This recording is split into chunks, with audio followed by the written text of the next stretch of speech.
Welcome to सब knowledge. आज ही क्यों नहीं, एक बार की बात है कि एक शिष्य अपने गुरु का बहुत आदर सम्मान किया करता था। गुरु जी भी अपने इस शिष्य से बहुत स्नेह करते थे, लेकिन वह शिष्य अपने अध्ययन के प्रति आलसी और स्वभाव से दीर्घसूत्री था। वह हमेशा काम से दूर भागने की कोशिश किया करता था। आज के काम को कल के लिए छोड़ दिया करता था और गुरुजी कुछ चिंतित रहने लगे कि कहीं उनका यह शिष्य जीवन संग्राम में पराजित न हो जाए। आलस में व्यक्ति को आक्रमणीय बनाने की पूरी सामर्थ्य होती है। ऐसा व्यक्ति बिना परिश्रम किए ही फल भोग की कामना करता है। वह शीघ्र निर्णय नहीं ले पाता और यदि ले भी लेता है तो उसे कार्यान्वित नहीं कर पाता। यहाँ तक कि अपने पर्यावरण के प्रति भी सजग नहीं रहता और भाग्य द्वारा प्रदत्त सुअवसरों का लाभ उठाने की कला में ही प्रवीण हो पाता है। उन्होंने मन ही मन में शिष्य के कल्याण के लिए एक योजना बना ली। एक दिन एक काले पत्थर का टुकड़ा उसके हाथ में देते हुए गुरुजी ने कहा कि मैं तुम्हें यह जादुई पत्थर का टुकड़ा 2 दिन के लिए देकर कहीं दूर गांव जा रहा हूँ। जिस भी लोहे की वस्तु को तुम इससे स्पर्श करोगे, छुआओगे, वह स्वर्ण में परिवर्तित हो जाएगी। पर याद रहे कि दूसरे दिन सूर्यास्त के बाद मैं इसे तुमसे वापस ले लूँगा।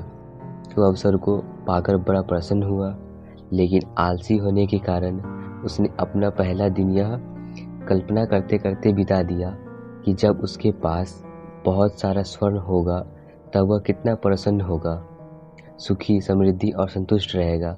इतने नौकर चाकर होंगे कि उसे पानी पीने के लिए भी उठना नहीं पड़ेगा। फिर दूसरे दिन वह जब प्रातः काल जागा, उसे अच्छी तरह से याद था कि आज स्वर्ण पाने का दूसरा और आखिरी दिन है। उसने मन में पक्का विचार किया कि आज वह गुरु जी द्वारा दिए काले पत्थर का लाभ जरूर उठाएगा। उसने निश्चय किया कि वो बाजार से लोहे के बड़े बड़े सामान खरीद कर लाएगा और उन्हें स्वर्ण में परिवर्तित कर देगा। दिन बीतता गया, पर वह इसी सोच में बैठा रहा कि अभी तो बहुत समय है, कभी भी बाजार जाकर सामान ले आएगा। उसने सोचा कि अब दोपहर होगा तो भोजन कर लेते हैं, भोजन करने के बाद सामान लेने निकलूँगा। पर भोजन करने के बाद उसे विश्राम करने की आदत थी और उसने बजाय उठकर बाजार जाने के थोड़ी देर आराम करने लगा और आलस से परिपूर्ण उसका शरीर नींद की गहराई में खो गया। और जब वह उठा तो सूर्यास्त होने का था। अब वह जल्दी जल्दी बाजार की तरफ गया, भागने लगा और रास्ते में ही उसे गुरुजी मिल गए। उनको देखते ही वह उनके चरणों पर गिरकर उस जादुई पत्थर को एक दिन अपने पास रखने के लिए याचना करने लगा, लेकिन गुरुजी नहीं माने और उस शिष्य का धनी होने का सपना चूर चूर हो गया।